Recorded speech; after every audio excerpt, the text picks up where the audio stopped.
Okay, I'll just show you how to stream audio through the Bluetooth system in this Ford Focus.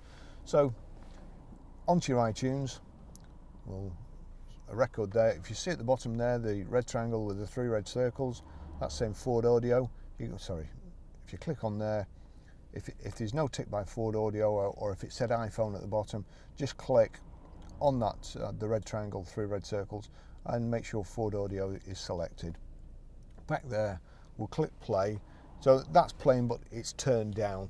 Now over here we go to auxiliary. Click auxiliary, and it's showing the record that's playing there. If it's not showing, just click auxiliary again. You see there, line in active. It could be on line in, on auxiliary in. So click auxiliary till it's showing. I'll just turn this up.